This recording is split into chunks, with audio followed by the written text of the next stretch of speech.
How to get Lemonade app. Let's get started.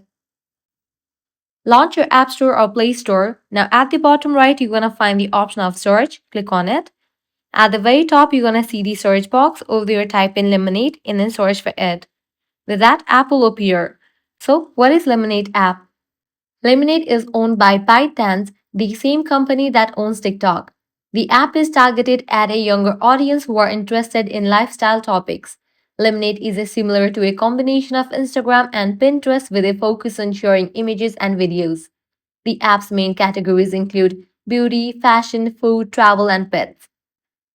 It has been described as a scrapbook style space for curating cute outfits and cooking recipes. Now you have to click on the option of install or get. With that, you'll be prompted to use your Face ID or enter the passcode.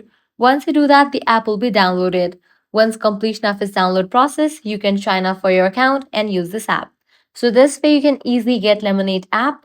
If this guide was helpful, do not forget to like, share and subscribe to our channel. Thanks for watching.